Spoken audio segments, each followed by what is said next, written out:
estamos estudiando las 7 iglesias. Comenzamos el último domingo que nos pudimos reunir a estudiar el mensaje a la iglesia en Esmirna. Amén.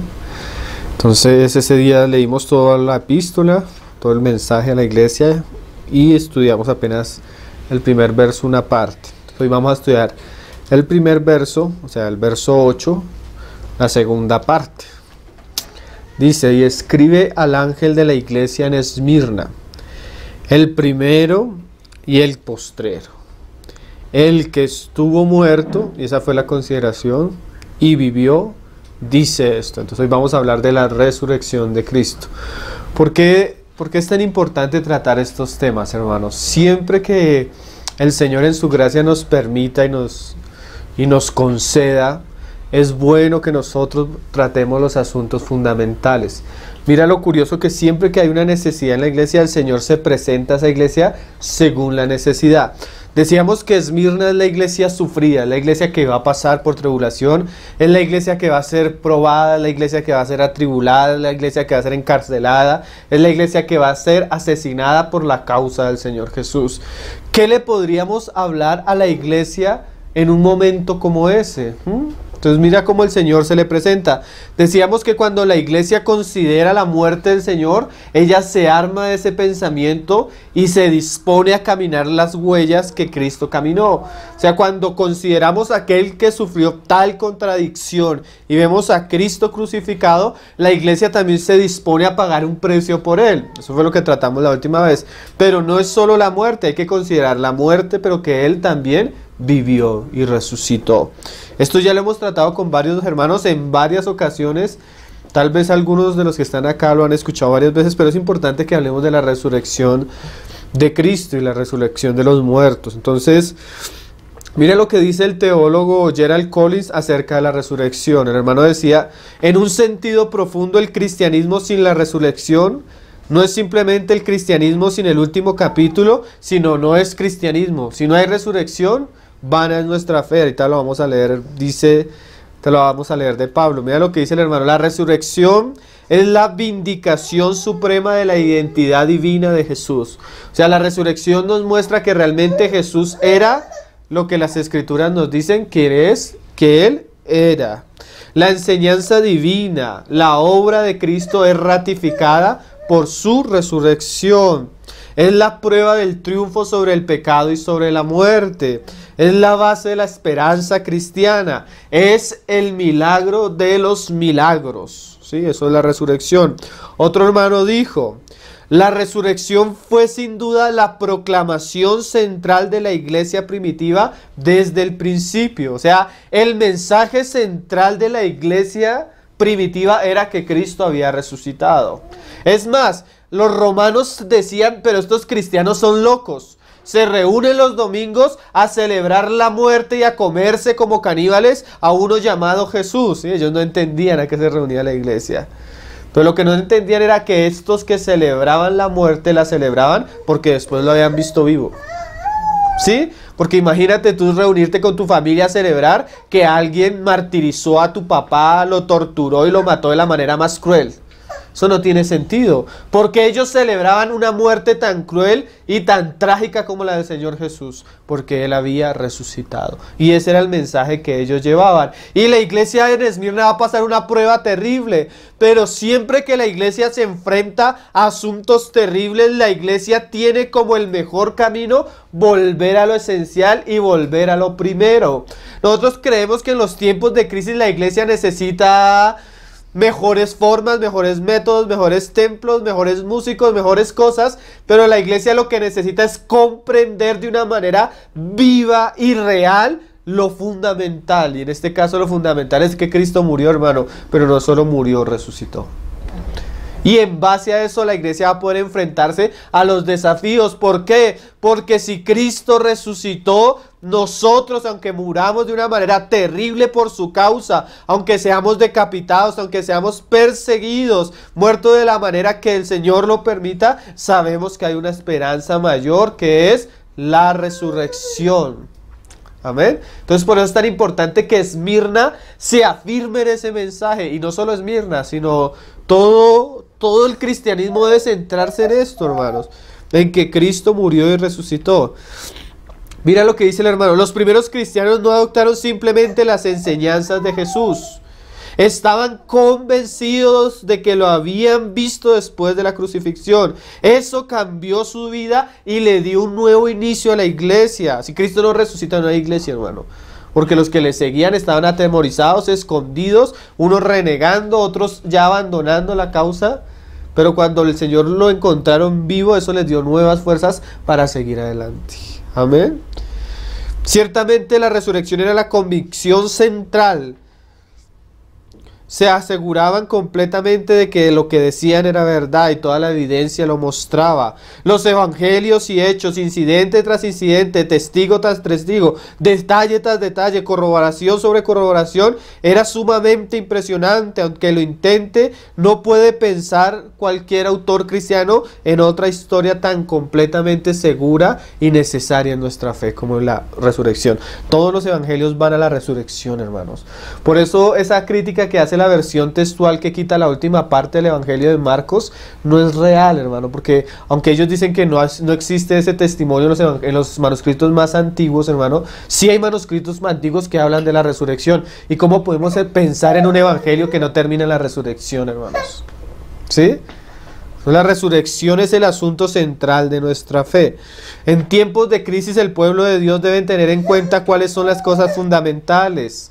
¿Cuáles cosas han sostenido la fe de la iglesia a través de la historia?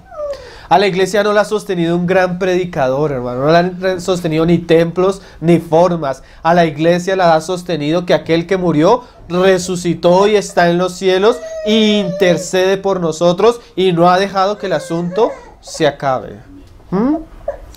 Mira lo que dice el Salmo 11:13, lo leo. Si fueren destruidos los fundamentos, ¿qué ha de ser del justo? O sea, si el justo no tiene un fundamento firme de su fe, ¿qué ha de ser de su vida cristiana? ¿Qué ha de ser de la iglesia cuando va a pasar una prueba? Cuando ella no entiende qué es lo que la sostiene y la lleva adelante y lo que la puede sostener en medio de las circunstancias. Verdadera edificación no es hacer cosas nuevas, hermano. Verdadera edificación es arraigarnos y sobreedificarnos en el fundamento de los apóstoles y profetas de Jesucristo y la obra de Jesucristo. ¿Ven, hermanos? Entonces vamos a considerar la resurrección. Hay un pasaje clave en este aspecto. Primera a los Corintios capítulo 15. No hay un pasaje donde donde ningún autor del Nuevo Testamento ahonde tan profundamente en la resurrección. Vamos a ver el contexto de la historia de la iglesia de Corinto un poco y las circunstancias por las cuales el Señor se vio llamado o impulsó por el Espíritu a Pablo para hablar acerca de estas cosas. La iglesia de los Corintios es una iglesia supremamente problemática. Pablo escribe su primera epístola tratando problema tras problema. Y entre los muchos problemas que tenía la iglesia en Corinto, tenía el problema acerca de la doctrina de la resurrección. La doctrina acerca de la resurrección era que algunos de entre ellos estaban enseñando que no había resurrección. Imagínate, cristianos que creen que no hay resurrección. Hay varios tipos de religiones que niegan la resurrección de Cristo de tajada. Los testigos de Jehová, el Islam niega la resurrección. ¿Por qué? Porque ni creen que Jesucristo murió.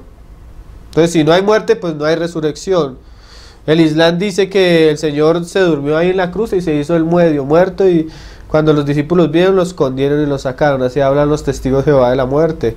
Porque aunque dicen ser religiones monoteístas que siguen al Dios de Abraham, Dios de Isaac, Dios de Jacob, los musulmanes, y aún los testigos de Jehová dicen que siguen a Jesús, niegan que Cristo murió. No creen que Dios tenga un hijo, no creen que ese hijo haya venido, no creen que él haya muerto. Como no creen en la muerte, pues no creen en el perdón de los pecados. Y como no creen en la muerte, pues menos la resurrección. ¿Sí? Pero esos asuntos nosotros ya los tratamos aún dando mucha evidencia histórica sobre el hecho en la serie Los Fundamentos de Nuestra Fe, que está en la página y en los CDs que estamos regalando. Pero hoy no vamos a hablar de las evidencias del hecho, sino la importancia del hecho para los creyentes. Amén, hermanos.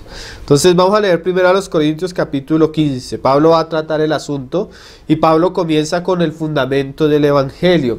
Primero a los Corintios 15 desde el verso 1. Dice: además os declaro, hermanos, el Evangelio que os he predicado, el cual también recibisteis, en el cual también perseveráis. El Evangelio es uno, hay que recibirlo, Hay que creerlo y hay que perseverar en él, ¿sí? Por el cual asimismo, si retenéis la palabra que os he predicado, sois salvos si no creísteis en vano. Si nosotros quitamos la esencia del evangelio, las verdades del evangelio, la predicación fundamental del evangelio, estamos quitándole la salvación a las personas. Por más que tú quieras reunirte, por más que te pongas las faldas hasta los pies, por más que te vuelvas una persona religiosa, lo único que te salva, te perdona, el único nombre dado a los hombres en el cual hay salvación es Jesucristo y este crucificado, o sea que Él murió y resucitó. Cualquier religión que niegue quién es el Señor Jesús, que niegue lo que hizo, está atentando contra la fe y no hay salvación, porque la salvación viene por el creer en esas verdades, amén.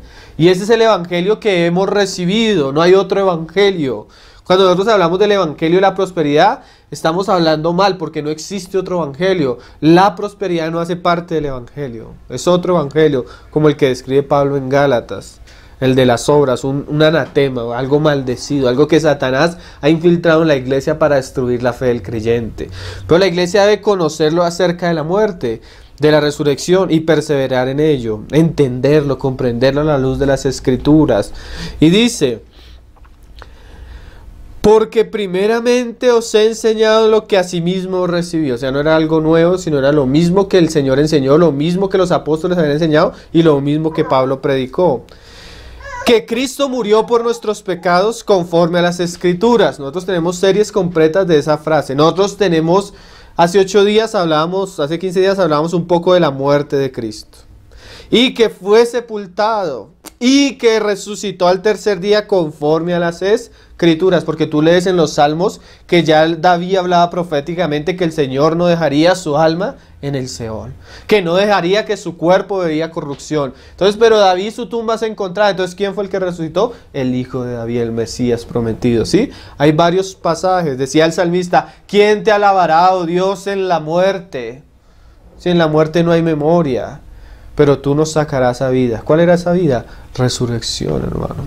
Cristo habló de la resurrección, los apóstoles hablaron de la resurrección, la iglesia se fundamentó y se formó por medio de la doctrina de la resurrección, que fue sepultado y que resucitó al tercer día conforme a las Escrituras, y que apareció a Cefas y después a los 12 con evidencias irrefutables. Tenemos muchos testigos, tenemos amigos del Señor testigos, tenemos personas incrédulas testigos, personas que eran perseguidores y al ver a Cristo resucitado se convirtieron. Tenemos a Pablo, a Santiago.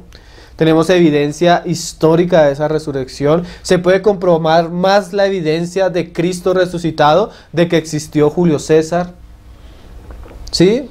De que existieron varias personas que claramente creemos que existieron.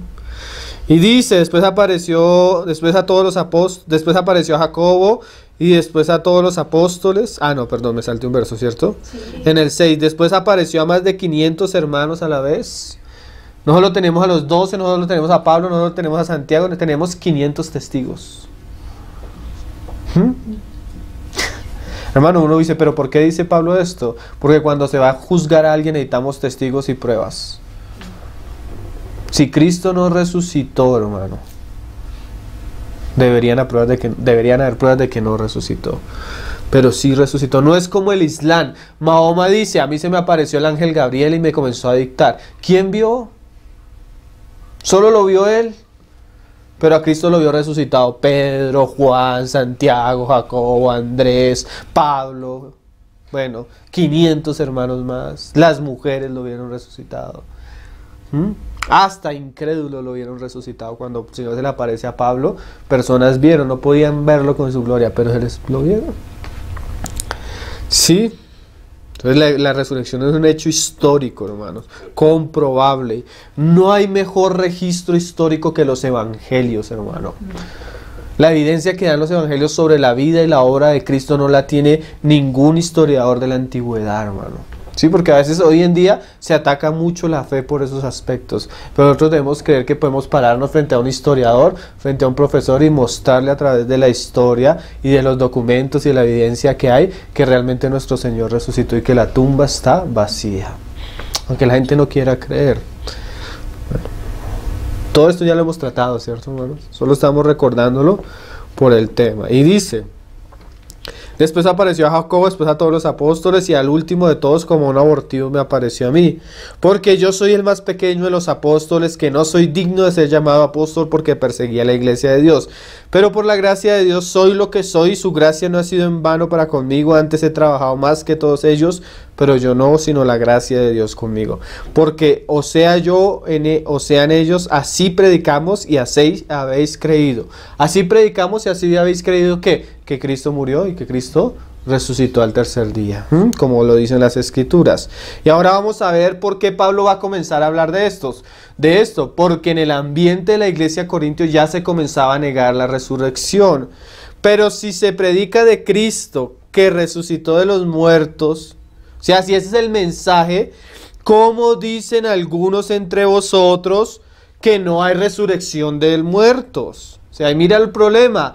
El problema era que en la iglesia en Corinto algunos hermanos estaban levantando y comenzaron a circular a decir entre ellos que no había resurrección de los muertos. Y eso ha pasado a través de la historia. El Islam, los testigos de Jehová, varias sectas han negado ese evento, ¿sí?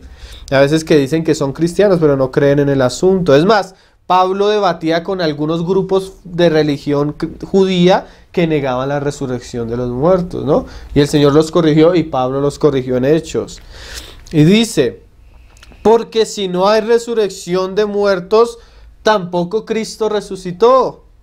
Y si Cristo no resucitó, vana es entonces nuestra predicación, vana es también vuestra fe. O sea, si Cristo no resucitó, hermano, empaque las maletas y nos vamos. Estamos perdiendo el tiempo. Si nuestra esperanza yace solo en este tiempo, solo en lo que vivimos en esta tierra, empaque la maleta y vayámonos, hermano. Comamos, durmamos, disfrutamos, porque todo se acaba. Pero, hermano, Cristo nos mostró que hay otra vida. Cristo nos mostró que esto es solo la preparación para la eternidad. Cristo nos mostró que Él venció la muerte y abrió la inmortalidad para los que creen en Él. Y hay una esperanza mayor. Podemos vivir y llegar a tal punto que el Señor nos permita morir y perder muchas cosas aquí en la tierra. Pero nosotros tenemos la convicción que hay algo mayor en los cielos. Y caminamos, corremos, nos esforzamos, trabajamos porque hay algo mayor. Hay una gloria venidera que supera las cosas aquí en la tierra. Eso es la esperanza de la iglesia. Eso le da fe a nuestra fe. Eso le da valor a nuestra fe, hermano. Eso es lo que Pablo está queriendo instar a la iglesia en Corinto. Y también es lo mismo que como se presenta el Señor a Esmirna. Y dice, estamos en el 14, 15. Y si somos hallados falsos testigos de Dios, o sea, si predicando que Cristo resucitó, somos hallados mentirosos porque hemos testificado de Dios que Él resucitó a Cristo, al cual no resucitó, si en verdad los muertos no resucitan, porque si los muertos no resucitan, tampoco Cristo resucitó, y si Cristo no resucitó, vana fe, vuestra fe es vana, y aún estáis en vuestros pecados. O sea, si Cristo no resucitó, todavía tenemos un problema inmenso con Dios, hermano, que tenemos una deuda. ¿Por qué? Porque la resurrección es la evidencia, una de las evidencias más grandes del perdón de Dios. Porque si Dios no hubiera satisfacido su justicia en el sacrificio de Cristo y lo hubiera resucitado como una evidencia clara de que sí había sido el pago cumplido, si Él no lo resucita, hubiéramos quedado con la incógnita. Oiga, ¿será que lo que dijo Jesús era verdad o no era verdad? ¿Será que Él podía perdonar pecados o no? ¿Será que Él era Dios? O sea, la fe hubiera quedado en el aire y estaríamos todavía en dudas y en nuestros pecados. Como cuando tú vas al banco, cuando tú tienes una deuda con el banco y pagas toda la deuda en el banco, lo primero que tú tienes que pedir al banco es el paz y salvo. ¿Sí? Porque pagaste. Si no te dan el paz y salvo es porque no has pagado. Es cuando Cristo va, la evidencia de la resurrección nos muestra que Dios aceptó el pago y nos da el paz y salvo, mostrando que su Hijo era el Mesías prometido y que Dios lo levantó y que Él está ahora a la diestra del Padre. Son evidencias de una obra completada, de una obra hecha y de una obra que ha otorgado beneficios a todos los que en Él creen. Y dice, Y si Cristo no resucitó, vuestra fe es vana y aún estáis en vuestros pecados. Entonces también los que durmieron en Cristo perecieron. O sea, los que durmieron en el Señor con esa esperanza, si Cristo no resucitó, están en el pailón ahorita, hermano. Si en esta vida solamente esperamos en Cristo. Y a veces ese es el problema del cristianismo, hermano. Que el cristianismo hoy en día solo espera en esta vida de Cristo. Yo espero que Cristo me responda a mis oraciones. Yo espero que Cristo me prospere. Yo espero que Cristo me ayude a ir bien. Yo espero que Cristo me ayude en mi trabajo, en mi universidad, en mis asuntos familiares. Y a veces eso lo necesitamos, hermano. Pero hay algo mayor. Hay algo mayor. Tú lees Hebreos 11, hombres perdieron sus familias, perdieron sus hijos, perdieron sus trabajos, perdieron sus casas, perdieron su vida porque tenían una esperanza mayor. Tenían algo que los llevaba a vivir, a trabajar, a seguir y a perseverar en este mundo porque tenían algo mayor. No debemos esperar de Cristo solo en esta vida. Porque si esperamos solo de Cristo en esta vida, nuestra fe no se conforma al mensaje del Señor. El mensaje del Señor primero para sus discípulos era: yo les doy vida eterna. Yo los voy a pasar de la dimensión natural de buscar cosas naturales en esta tierra a que su ciudadanía y sus deseos estén en los cielos, de donde yo voy a volver. ¿Sí? El tener una esperanza en las cosas de adelante nos va a hacer vivir como peregrinos, hermano. Pero no, estamos enfrascados a veces en nuestra vida pensando que lo único es lo que vivimos diariamente. Entonces, la esperanza de la resurrección nos lleva a ver las cosas de otra manera. Si en esta vida solamente esperamos en Cristo, somos los más dignos de conmiseración de todos los hombres. Bueno, Pablo habla porque el seguir a Cristo le había costado pagar un precio terrible, morir terriblemente, dejar todo, sufrir maltrato, sufrir persecución. No estamos hablando de los apóstoles de hoy en día que el esperar en Cristo en esta vida les ha ido bien, ¿no? Ojalá fuera eso solamente para ellos. Mas ahora Cristo ha resucitado de los muertos. Ese es el mensaje y esa es la realidad, ese es el hecho. Primicias de los que durmieron es hecho. Mira lo curioso, ya Pablo no solo habla de la resurrección de Cristo, sino habla de las primicias. Cristo como las primicias. Cuando tú tienes una cosecha, tú siembras algo y tú esperas que dé la cosecha. Los primeros frutos son las primicias, que es la mejor cosecha. Cuando tú ves las primicias y tú ves que la cosecha es buena en las primicias, tú sabes que lo que viene detrás es bueno. La resurrección de Cristo son las primicias, o sea, es el comienzo del camino del creyente. Así como Cristo resucitó, los creyentes también habemos de resucitar. Por eso el Señor le habla a Esmirna. Esmirna, vas a pasar tantos días en la cárcel, algunos entre vosotros van a morir, pero acuérdense, yo resucité. O sea, si algunos el Señor les permite morir, deben saber que hay una resurrección, así como Cristo resucitó. Y Pablo va a comenzar a entrar en detalle en la resurrección. En la Biblia hay cosas que no se nos hablan con claridad, pero el Espíritu guía a Pablo a darnos muchos detalles sobre la resurrección. Mira lo que comienza Pablo a decir. Mas ahora Cristo ha resucitado a los muertos, primicias de los que durmieron, es hecho, o sea, es una realidad, es una verdad. Por cuanto entró la muerte por un hombre, también por un hombre la resurrección de los muertos. Porque así como en Adán todos mueren, así también en Cristo todos serán vivificados. O sea, nosotros podemos ir a un cementerio y decir, de verdad que aquí son puros hijos de Adán. Porque Adán, ¿qué trajo a la humanidad, hermano? Muerte. Pero así como tenemos la certeza de que los hijos de Adán mueren, y nosotros en nuestra carne como hijos de Adán también morimos, también debemos tener la certeza que también los hijos de Cristo han de ser vivificados. Mueran como mueran, mueran calcinados, mueran crucificados, mueran decapitados, Dios a todos sus hijos los va a levantar del polvo. ¿Sí? Y dice: porque así como en Adán todos mueren, así también en Cristo todos serán vivificados. Pero ahí viene el asunto. Pero cada uno debido en su debido orden. O sea que Pablo nos va a describir la resurrección y nos va a mostrar que la resurrección tiene un orden. O sea, hay unas etapas en la resurrección. Mira lo que dice Pablo. Cristo, y esa coma no existe en el griego, las primicias. Ya se nos había hablado de él como la primicia. O sea que el primero en resucitar fue Cristo. Luego, o sea, no solo él, sino los que han muerto en él, o sea, nacidos de nuevo con el sello del Espíritu Santo. Luego los que son de Cristo. ¿Pero cuándo? En su venida. O sea, la iglesia debe tener certeza de que así como Cristo murió y él resucitó, así también si la iglesia pasa por muerte, la iglesia va a resucitar. Lo que debemos saber es cuándo. ¿Cuándo va a resucitar Cristo? En su venida. Luego al fin, cuando entregue el reino del Dios, al Dios y Padre, y cuando haya suprimido todo dominio, toda autoridad y potencia. Más adelante mira lo que dice en el 30.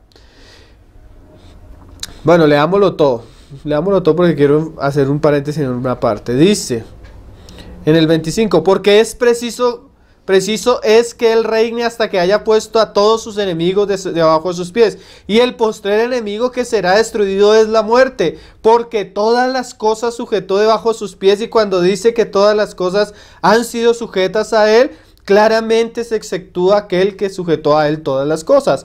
Pero luego que todas las cosas le estén sujetas, entonces también el Hijo mismo se sujetará al que le sujetó a él todas las cosas, para que Dios sea todo en todos.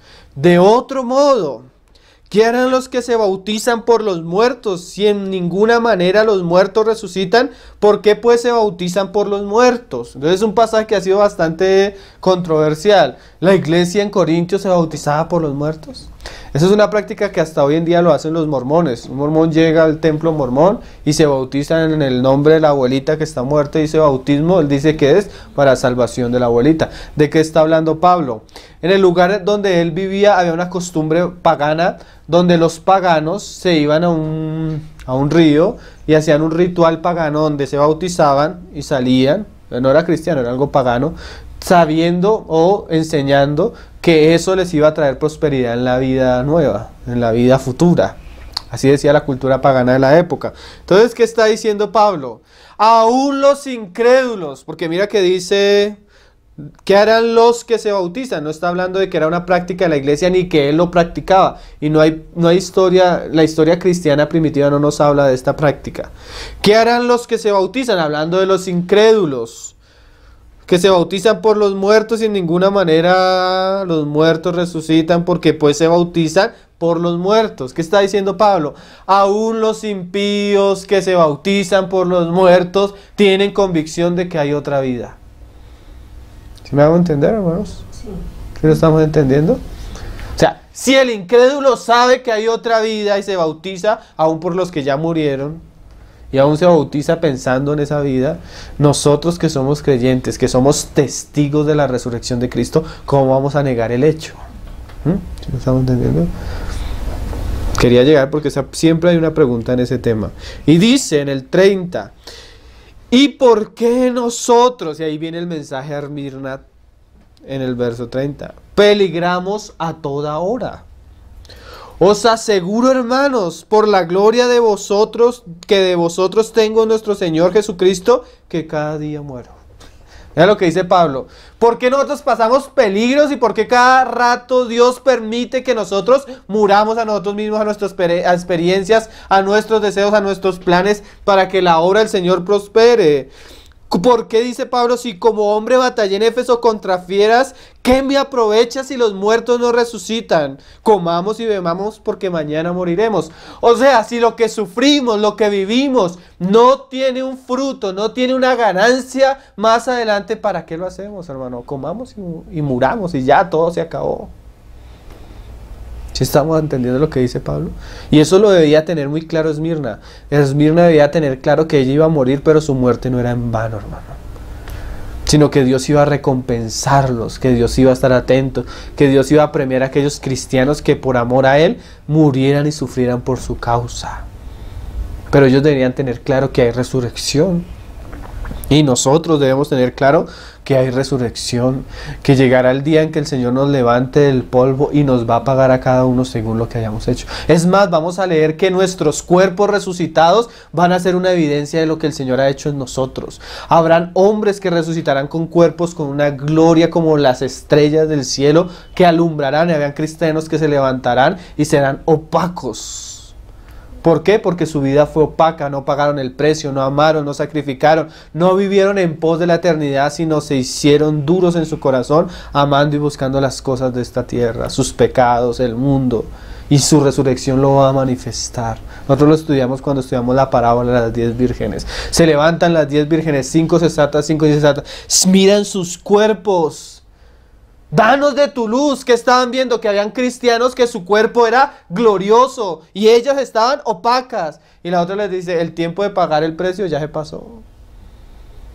Estamos en un tiempo donde debemos pagar el precio para que la vida de Cristo se manifieste.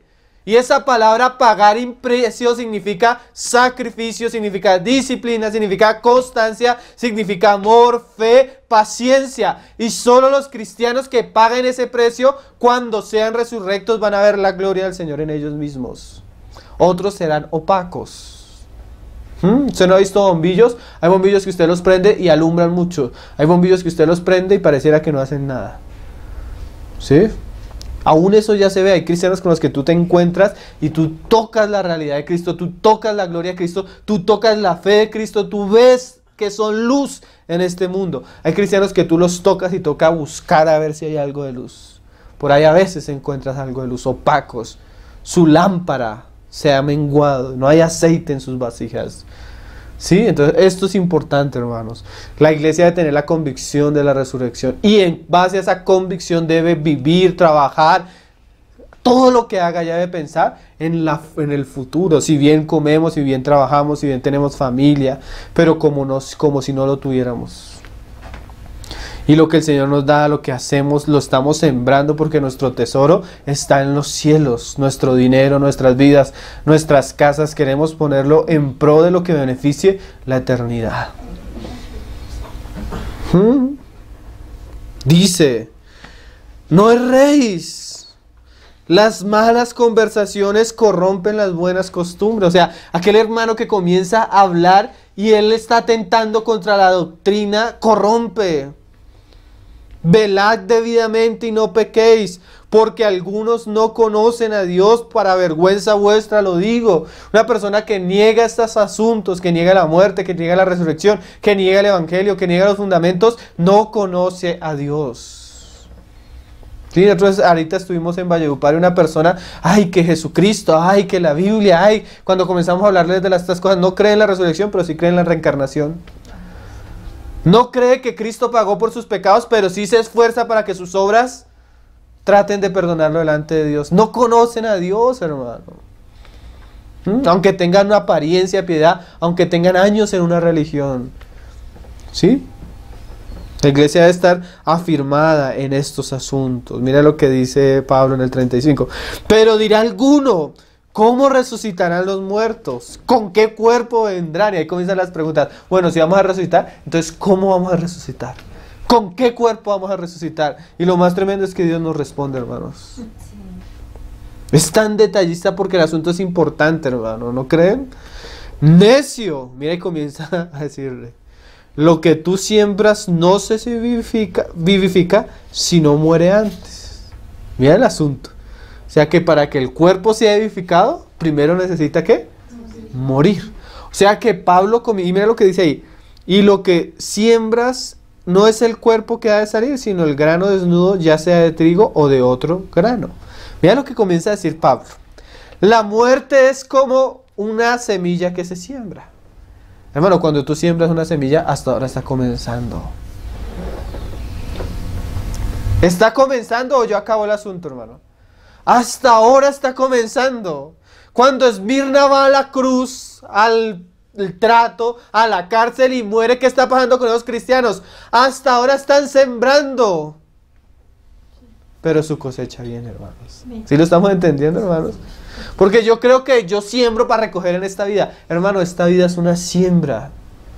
Lo que tú siembres en este momento es lo que tú vas a cosechar en la eternidad, hermano. Entiéndelo. Porque a veces queremos recoger antes de tiempo, hermano. La vida es una siembra que culmina con la muerte. De ahí en adelante comenzamos a cosechar. ¿Sí? Y cosecharemos en nosotros mismos, en nuestros propios cuerpos glorificados. Y lo que siembras no es el cuerpo que hace, sino el grano desnudo, ya sea de trigo o de otro grano. Entonces ahí Pablo dice algo. ¿Cómo va a resucitar el cuerpo? Entonces pones una semilla y la parte exterior de la semilla comienza a podrirse, ¿cierto? Pero el Señor hace algo misterioso. Cuando esa semilla está muriendo, comienza a brotar la vida. Entonces, ¿qué podemos decir? Este cuerpo va a morir, hermano. Va a ir al polvo, como el Señor dijo. Pero el Señor de este mismo cuerpo va a sacar un cuerpo glorioso. Este terrenal nos va a servir para que de nosotros surja un cuerpo celestial. Pero Dios le da al cuerpo como Él quiso y a cada semilla su propio cuerpo. No toda carne es la misma carne, sino que una es la carne, es la de los hombres, y otra carne la de las bestias, otra la de los peces y otra la de las aves.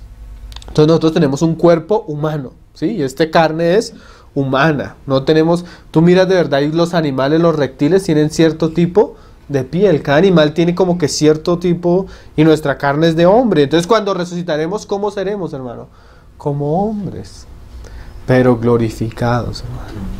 Pero Dios va a tomar del mismo cuerpo, porque recuerden cuando se resucitó Cristo. Siéntate derecha. Acuérdate cuando resucitó Cristo. Cristo les mostró el cuerpo. Y su cuerpo resucitado tenía evidencias de que era el cuerpo con el que él había muerto. ¿Por qué? Tenía cicatrices. ¿Sí se acuerdan, hermanos? Era el cuerpo glorioso, pero mantenía de alguna manera como la semilla. Hay una parte de la semilla que se pierde, pero de eso surge. ¿Sí no estoy confundiendo? No. Entonces, un cuerpo parecido, pero ya glorificado. El mismo cuerpo. ¿Por qué? Porque es importante hablar esto. Porque Cristo dice en los testigos, la nueva era. El Espíritu de Cristo vino sobre Cristo y ha venido sobre otras carnes. O sea, sobre otros hombres diciendo que son ungidos. O lo que dicen los falsos cristos como José Luis Miranda. El Cristo se me apareció y me dijo que yo era ahora el nuevo Jesucristo en carne y vino sobre mí. Entonces, ¿qué le está diciendo? Que el Espíritu de Cristo vino sobre él para que él ahora fuera Jesucristo en carne. Pero Cristo resucitó en carne, ¿sí? Con su cuerpo glorificado. El mismo que murió es el mismo que resucitó, pero ya no es el mismo en el sentido de que ahora su cuerpo ha sido glorificado. Como la mariposa primero es larva y cuando llega a ser mariposa no es otra mariposa, es la misma, pero una transformación, metamorfosis, ¿sí? Ahorita esto es una larva, hermano, pero algún día va a ser una mariposa, pero es el mismo cuerpo. ¿Sí lo estamos entendiendo? Así es. Hay cosas que si voy a tener 20 años, 30 años, 50 años, eso no lo dice la Biblia, hermano. Que si va a resucitar joven o viejo, eso no lo dice la Biblia. Lo que sí es que vas a resucitar con un cuerpo glorioso. Mira lo que sigue diciendo. Y hay cuerpos celestiales y cuerpos terrenales, pero una es la gloria de los celestiales y otra es la de los terrenales. Y ahí comenzamos a ver la gloria de los cuerpos. Mira lo que dice Pablo. Una es la gloria del sol, otra la gloria de la luna. Es más, la luna ni siquiera tiene gloria. Todo lo que luz que emana es porque la recibe, hermano. O sea que va a haber creyentes que van a ser como el sol, hermano, y otros como la luna. En la resurrección. Su cuerpo, tu cuerpo va a ser una de las grandes evidencias de quién fuiste aquí en la tierra. Qué cosas, ¿no, hermanos? Hermano, cuando nos resucite el Señor, ni siquiera vamos a tener que preguntar, ¿pasé o no pasé? Mi cuerpo va a ser una evidencia de mi posición y mi lugar en el reino de Cristo. Si tú te ves glorioso, es que te fue bien. Si tú te ves opaco, comienzas a crujir los dientes y a buscar hacer algo, pero ya no hay tiempo. Qué cosa seria, ¿no? Eso dice la parábola de las vírgenes, ¿no? Y otra, la gloria de las estrellas, pues una estrella es diferente de otra en gloria, así también en la resurrección de los muertos. O sea que cuando los creyentes resuciten, y aquí está hablando hasta ahora de la resurrección de los creyentes, unos creyentes van a ser diferentes a otros en gloria. Se siembra en corrupción, o sea, con debilidad, que se pervierte el cuerpo, se resucitará en incorrupción, o sea, el cuerpo que tú vas a tener, hermano, no se va a enfermar, no se va a cansar, no va a sentir dolor, no va a tener la semilla del pecado. Antes era un cuerpo corrupto, ahora es un cuerpo, hermano, un cuerpo con el cual tú vas a poder estar en la presencia de Dios. No me verá hombre y vivirá, porque el cuerpo del hombre por el pecado no puede resistir la gloria y la realidad en la que vive Dios, pero el creyente ya no. El creyente tiene un cuerpo de gloria resucitado. Y dice, se siembra en deshonra, vergüenza, resucitará en gloria. O sea, aun cuando Cristo murió, hermano, murió de una manera vergonzosa, desnudo, herido, como lleno de sangre, quebrantado, como estudiábamos la última vez. Pero cuando venga, su mismo cuerpo emanará gloria. Es un misterio, hermano, cuando tú miras a una película esas de ejércitos, tú por la vestimenta sabes cuál es el rey, cuáles son los generales, cuáles son los soldados rasos. Sí, eso se nota, es visible. Asimismo, cuando los cristianos resuciten, tú vas a notar en su cuerpo cuál es rey, cuál es primer ministro, cuál es embajador, cuál es esto, cuál es general y cuál es soldado raso. Se va a notar, hermano. Van a ver así como hoy en día la policía, van a ver hasta unos bachilleres, ni espada van a tener, ni pistola, sino un bolillo ahí chiquito. ¿Por qué? Porque así fue su vida. ¿No? Va a haber un rango espiritual en nuestro cuerpo, hermanos. No se duerma, hermano. Hágase así. Sacúdase, haga algo. Es domingo a las 11 de la mañana. Y dice, ¿cuál es el terrenal? Tales también los terrenales. ¿Y cuál el celestial? Tales también los celestiales. Así como hemos traído la imagen del terrenal, traeremos también la imagen del celestial. ¿Ustedes se acuerdan de esos ejércitos que siempre llegaban los romanos y en su armadura estaba el escudo romano? ¿Sí? O sea, lo que ellos representaban estaba parte de su armadura. Así serán nuestros cuerpos, hermano. ¡Qué misterio! ¿Cierto? Esto es así como el Señor de los Anillos. Usted ve los orcos así terribles, pero usted ve los elfos y tú ves algo glorioso, ¿no? Su piel, su rostro. Así será algo la iglesia, hermano. Eso es lo que está diciendo Pablo, no lo estamos inventando, hermano. La gloria de Cristo. Hermano, siempre que veían un ángel, los hombres lo reconocían, aunque tenían apariencia de hombre. ¿Por qué? Porque había algo de gloria en los ángeles. ¿Sí? Si no han visto todos hasta sabían cuando Juan mira y dice, y arcángel. ¿Por qué Juan diferencia del ángel al arcángel? El arcángel es el que está al mando de muchos ángeles. O sea, hay una autoridad y esa autoridad es visible, ¿no? Cuando veían un serafín, un querubín, o sea, se veía. Así mismo cuando Cristo nos resucite, vamos a ver. ¿Sí? Vamos a ver esa gloria en nosotros. Y dice, pero esto digo, hermanos, que la carne y la sangre no pueden heredar el reino de Dios, ni la corrupción hereda la incorrupción. Y mira, ahora Pablo no solo nos habla de la resurrección, cómo serán nuestros cuerpos, sino el momento, que ya lo había dicho. He aquí os digo un misterio.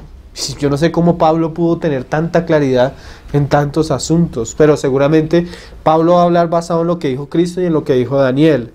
No todos dormiremos, aunque algunos ya nos estamos quedando dormidos, pero no todos dormiremos, gracias al Señor. No, eso está hablando de la resurrección y de la muerte, hermano.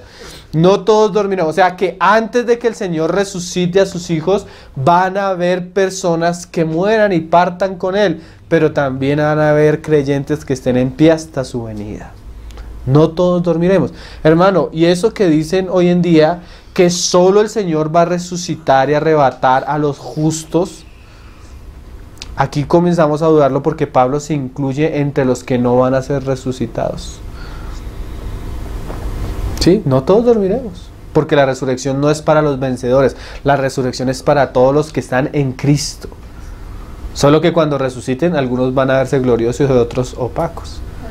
¿Sí? Pero todos vamos a resucitar. Y los que no hayamos muertos vamos a ser transformados. Y eso es lo que nosotros llamamos el arrebatamiento de la iglesia, ¿cierto? Ya lo hemos estudiado también. Dice, entonces, ¿qué va a hacer con los que no duermen? Pero sí todos seremos transformados. O sea, este cuerpo, todos van a ser transformados. Seas tú vencedor o no vencedor, vas a ser transformado.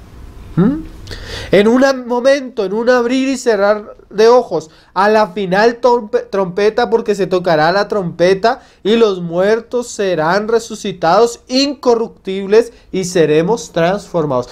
Ahorita vamos a hablar un poco de del tiempo de la resurrección. Ahorita lo vamos a estudiar. Pero mira lo que sigue diciendo Pablo. Porque es necesario que esto corruptible se vista de incorrupción y esto mortal se vista de inmortalidad. Y cuando esto corruptible se haya vestido de incorrupción y esto mortal se haya vestido de inmortalidad, entonces se cumplirá la palabra del Señor que está escrita: sorbida es la muerte en victoria. O sea, el propósito de Dios culmina destruyendo la muerte con la resurrección de los suyos.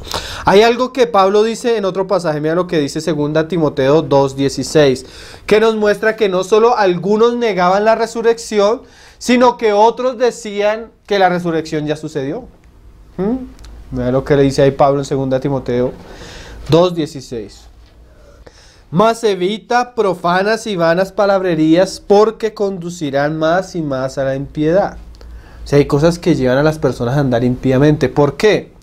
Porque si se te dice a ti que no hay resurrección, eso te habla de que no hay un juicio.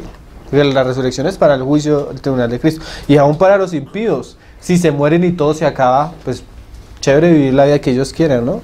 Entonces eso nos lleva a pecar.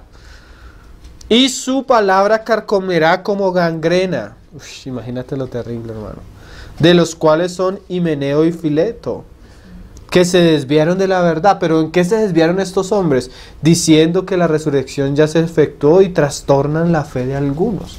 O sea, eran personas que estaban en medio de los hermanos, pero su doctrina era falsa. Y comenzaban a crear dudas y incomodidad en los hermanos. Y hay gente que es así, dice que es cristiana, pero yo no creo en la muerte, yo no creo en la resurrección, yo no creo en eso del Espíritu Santo, yo no creo en eso de lo que dice la Biblia. Gente que está, pero lo que hace es, en su ingenuidad y en su falta de conocimiento, trastornar la fe de otros. Entonces, hermanos, nosotros debemos saber cuándo va a ser la resurrección. Dice Pablo que en la venida de Cristo, ¿no? Los de Cristo luego en su venida. Y Pablo lo dice porque eso lo enseñan las Escrituras. Mira lo que dice Pablo ahí en Mateo 24. O sea, no podemos decir que la resurrección ya sucedió, porque la resurrección ha de suceder cuando Cristo venga. Esa es la doctrina que dice eso es lo que enseñan las Escrituras, eso es lo que enseña Pablo, eso es lo que enseña el Señor, eso es lo que enseñó Daniel. Vamos a leer por lo menos Mateo 24, 26 de corrido. Porque como están esos problemas acerca de la resurrección, uno la niegan, otros niegan el tiempo, entonces vamos a conocerlo por lo menos por encima. 24:26 dice: así que si os dijeren, mirad, está en el desierto, no salgáis, o mirad, está en los aposentos, no lo creáis. O sea, si alguien se aparece diciendo, yo soy el Cristo, entonces tú le vas a decir, mentiroso, porque el día que Cristo venga va a haber una señal. ¿Cuál es la señal? Como un relámpago que se va a ver de oriente a occidente. Inmediatamente haya esa señal, va a suceder otra cosa. Yo no voy a tener que ir a Jerusalén, yo no voy a tener que ir a ningún lado para ver al Mesías. Cuando el Mesías venga, me va a transformar y me va a transformar si estoy en pie, pero va a resucitar a los que están muertos y los va a reunir con él en el aire.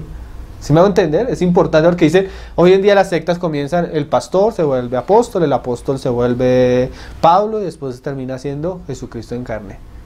Pero hermano, cuando Cristo venga, todos los cielos serán conmovidos y todo hombre le verá. Y cuando los hombres le vean, en ese momento, en un abrir y cerrar de ojos, los muertos en Cristo serán resucitados y los que estemos en pie seremos transformados.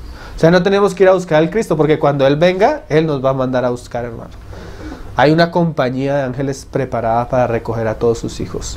Primero de los cielos, porque primero son la resurrección de los muertos, y segundo los que estén en pie aquí en la tierra. Porque como el relámpago que sale del oriente y se muestra hasta el occidente, así será también la venida del Hijo del Hombre. Porque donde quiera que estuviera el cuerpo muerto, los que murieron en Cristo, allí se juntarán las águilas. ¿Cuáles son las águilas? Los ángeles. Es como aquella parábola del trigo. Ya el trigo está preparado a cosechar la tierra, ¿sí? ¿Qué hacen los ángeles? Venir a recoger los que son de él.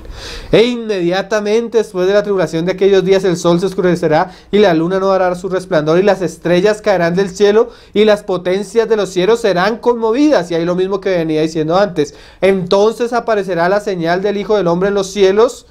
¿Cuál es la señal del Hijo del Hombre? La que él nos venía mostrando, ¿cierto? La del relámpago de oriente que se muestra hasta occidente. Y entonces lamentarán todas las tribus de la tierra y verán al Hijo del Hombre viniendo sobre las nubes del cielo con poder y gran gloria. O sea, primero la venida del Señor, la señal, y después ¿qué pasa? Y enviará a sus ángeles, esas son las águilas, con gran voz de trompeta y juntarán a sus escogidos. ¿Cómo va a juntar a sus escogidos? Pablo ya nos lo explicó, ¿no? Primero los que muertos y después los que hayamos creado seremos transformados en un abrir y cerrar de ojos. Estamos ahí, cuadra todo de una manera muy clara, ¿no? Y enviará a sus ángeles con gran voz y juntará a sus escogidos de los cuatro vientos desde un extremo del cielo hasta el otro, porque es necesario. Hasta ahí va. Entonces, hermano, la resurrección es cuando Cristo venga. Cuando Cristo venga va a ser visible y Él nos va a resucitar y seremos con Él reunidos en los cielos. Pablo habla de eso. Leámoslo en otro pasaje, hermano. Filipenses.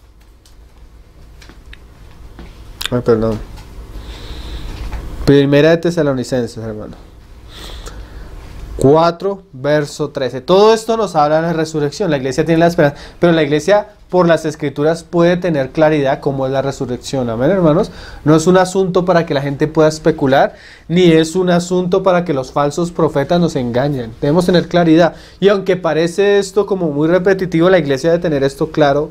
Miren lo que decía 1 Tesalonicenses 4:13. Tampoco queremos, hermanos, que ignoréis acerca de los que duermen, para que no os entristezcáis como los otros que no tienen esperanza. O sea, nosotros sabemos que nuestros hermanos han muerto. Sabemos que muchos de nosotros moriremos. ¿Sí? Como un día dijo una hermana: hermano, ore por mi hermana, que mi mamá que estaba como enfermita. ¿Cuántos años tiene, hermana? 90. Ay, hermana, déjala ir con el Señor. Porque queremos vivir, ¿cuánto tiempo, hermano? ¿No? Sí, ya el tiempo cumplido, ya muchos van a dormir, hermano. Muchos vamos a morir por la causa de Cristo si el Señor lo permite. Pero no debemos ignorar qué pasa con ellos. Amén. Eso es lo que estamos enfatizando hoy.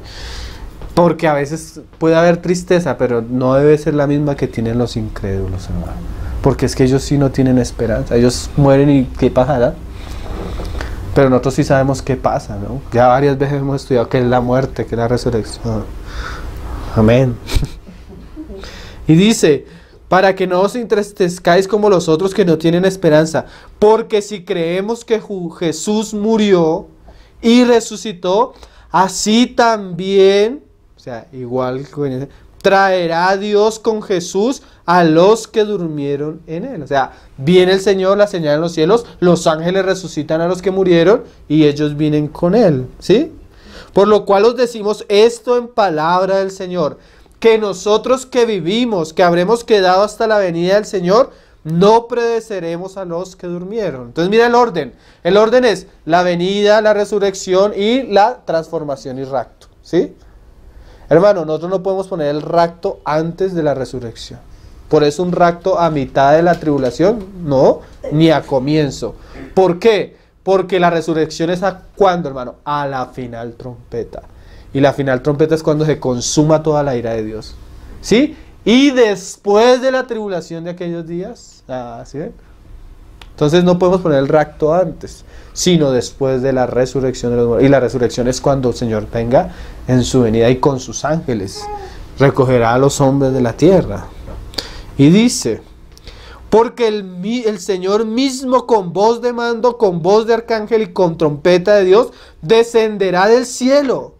y los muertos en Cristo resucitarán primero. Luego nosotros, los que vivimos, los que hayamos quedado, seremos arrebatados juntamente con ellos en las nubes para recibir al Señor en el aire. Y así estaremos siempre con el Señor. Entonces, el Señor viene, la señal, la resurrección de los muertos, la transformación y rapto, y la reunión del pueblo del Señor en los aires, y el tribunal de Cristo en los aires, donde se recompensan a los vencedores, pero también donde se disciplinan a los impíos, hermano. Vamos a leer otro pasaje, Filipenses 3, verso 18. ¿Están cansados? Es que este tema da como para... no, pero hasta ahora llevamos 40 minutos. Filipenses 3, es para darle ánimos, hermano. Filipenses 3, verso 18. No, ya vamos terminando. Filipenses 3, verso 18. Miren lo que dice Pablo en este pasaje. Podemos leerles del 8, hermanos, para ver el contexto. Y dice, Pablo hablando de lo que él vive: ciertamente aún estimo todas las cosas como pérdida por la excelencia del conocimiento de Cristo Jesús, mi Señor, por amor del cual lo he perdido todo y lo tengo por basura para ganar a Cristo. Este hombre pensaba en la eternidad, hermano. Ese hombre tenía todo por basura. Uno puede tener cosas, hermano, pero puede tenerlas por basura. A mí me conmovió un hermano, conocimos a un hermano en la costa que tiene el dinero que tú no te imaginas, hermano. La casa, no es la única que tiene, la casa donde vive vale 1.500 millones. Y se sentaba el hermano como un niño, así como queriendo llorar: hermano, estoy aburrido de todo esto. Ya no quiero tener esto, yo quiero salir de todos mis negocios, yo quiero salir de todo, yo quiero seguir a Cristo. El problema no es que tú tengas o no tengas, hermano. El problema es dónde está tu corazón. Ese hombre todo lo que tiene lo pone a la iglesia, hermano. Personas que aman las cosas del Señor, las cosas eternas. Porque a veces uno piensa que, no, hermano, tú puedes tener lo que quieras y tu tesoro está en los cielos. Otros tienen más, otros ni tenemos casa. Pero, hermano, nosotros vivimos es por lo futuro. Y dice: para ganar a Cristo y ser hallado en Él, no teniendo mi propia justicia que es por la ley, sino que la que es por la fe de Cristo, la justicia que es de Dios por la fe, a fin de conocerle y el poder de su resurrección y la participación de sus padecimientos, llegando a ser semejante a Él en su muerte, si en alguna manera llegase a la resurrección de entre los muertos. O sea, parece ser que la frase que Pablo nos dice es como si él quisiera esforzarse para llegar a la resurrección de los muertos. Pero el problema es que la traducción de la palabra resurrección no es la misma palabra que se usa en los otros pasajes. Resurrección en griego es anástasis, que es pararse de nuevo, literalmente, ¿no? Puede ser individual o colectivamente, pero la palabra que Pablo usa ahí en el griego es anástasis. O sea, Pablo está diciendo que él se esfuerza y deja todo para llegar a una anástasis, o sea, una super resurrección o una sobre resurrección. Y ahorita vamos a ver otro pasaje que nos aclara eso. ¿Qué es eso? Todos vamos a resucitar, pero Pablo trabajaba y se esforzaba para tener una super resurrección. ¿Sí lo entendemos? Sí, para sacar 5 años. Para pasar así con sobresaliente, para llegar así, tener una mejor corona, un mejor cuerpo, lo que él viene diciendo. Porque ahí el mismo pasaje más adelante nos muestra que él cree en la transformación de todos los creyentes. Mira ahí cómo sigue diciendo en el 18. Porque por ahí andan muchos, de los cuales os dije muchas veces y ahora lo digo llorando, que son enemigos de la cruz de Cristo, el fin de los cuales será perdición, cuyo Dios es el vientre y cuya gloria es su vergüenza, que solo piensan en lo terrenal. Ay, el Señor nos guarda, hermanos.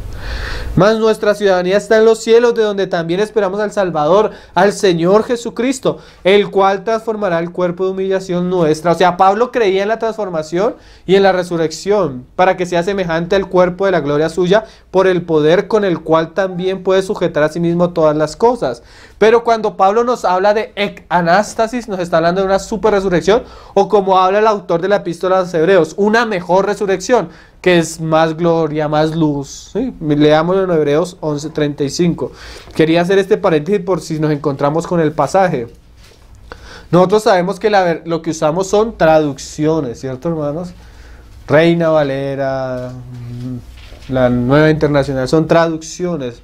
pero en lo posible si nosotros podemos ir al texto original, es más claro, amén. Mira lo que dice Hebreos 11:35, ahí nos aclara lo que Pablo decía cuando él quería llegar a la resurrección, si de alguna manera alcanzara. Las mujeres recibieron sus muertos, 11:35, mediante resurrección, mas otros fueron atormentados no aceptando el rescate a fin de obtener mejor resurrección, o anástasis, una resurrección más gloriosa, una resurrección mejor. ¿Sí? Aún tú ves en las mariposas, hay unas mariposas que son feas, ¿no? Negras, cafés, pero hay unas que tienen unos colores más preciosos, ¿no? Así va a haber cristianos, unos cristianos feos, opacos, y hay unos cristianos como mariposas, ¿no? De colores bonitos. El Señor nos ayuda a vivir y así como Pablo, a dejarlo todo por Cristo para tener una mejor resurrección cuando Él venga, hermano. La resurrección no es solo algo que van a experimentar los creyentes, hermano. Dios también va a resucitar a los impíos. Pero la Biblia nos muestra que es diferente la resurrección y en diferente tiempo, aunque ambos casos van a suceder. Leamos Daniel 12, verso 1. Dice, Daniel 12 nos habla de la resurrección. Pablo también nos habla de la resurrección. El Señor Jesús también nos habla de la resurrección. Juan en Apocalipsis nos habla de la resurrección. Mira lo que dice 1 Tesalonicenses 4:13. Daniel 12:1. Dice, en aquel tiempo se levantará Miguel, el gran príncipe que está de parte de los hijos de tu pueblo, y será tiempo de angustia. ¿Cuál es eso? El final, la mitad final de la gran tribulación, de la última semana. Cual nunca fue desde que hubo gente hasta entonces, pero en aquel tiempo será libertado tu pueblo, todos los que se hallen inscritos en el libro. Y muchos de los que duermen en el polvo de la tierra serán despertados. ¿Qué es eso? Resurrección. Unos para vida eterna. Esa es la resurrección de la que hemos venido hablando. Y otros para vergüenza y confusión perpetua. O sea, hay una resurrección de los justos para vida eterna y hay una resurrección para confusión y juicio eterno. La de los justos y la de los injustos. Y mira, Daniel describe la de los justos y de aquí viene el lenguaje con el cual Pablo nos habla ahí en 1 Corintios 15. Los entendidos resplandecerán como el resplandor del firmamento. Imagínate, hermano. Los justos entendidos van a resplandecer. Dice, como el resplandor del firmamento. Y los que enseñan la justicia a la multitud, como las estrellas, a perpetua eternidad. Entonces Daniel nos muestra la resurrección de los justos, de los injustos, y el estado de los justos. Unos van a ser resplandecientes. Apocalipsis nos muestra en qué tiempo, porque Daniel habla de las dos resurrecciones, pero Apocalipsis nos muestra que, como lo veníamos diciendo, la resurrección de los justos es en la venida del Señor, pero la de los injustos va a ser un periodo después de los 1000 años. Vamos a leerlo. Apocalipsis 21. Daniel nos habla hacia adelante y nos muestra dos montañas, la resurrección de los justos, la resurrección de los injustos. Pero entre la primera montaña y la segunda montaña hay un valle de 1000 años. ¿Sí? Y dice, cuando el Señor viene y juzga a Satanás, estrena el lago de fuego el falso profeta y el anticristo, y él amarra al diablo, ¿sí? Y lo encadena. Nosotros conocemos la historia, ¿no? Nosotros ya sabemos la película antes que suceda, hermano. Apocalipsis 21.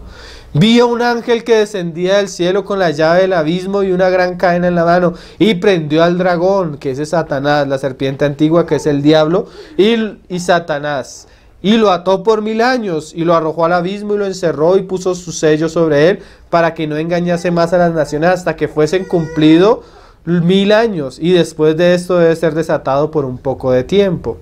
Y vi tronos, o sea, en ese momento que él ve todo lo que el Señor hace en Armagedón en el capítulo 19, y dice, y se sentaron sobre ellos los que tienen facultad de juzgar, los que recibieron facultad de juzgar, y vi a las almas de los decapitados por causa del testimonio de Jesús y por la palabra de Dios, los que no habían adorado a la bestia ni a su imagen y que no recibieron la marca en sus frentes ni en sus manos, y vivieron. ¿Eso qué es?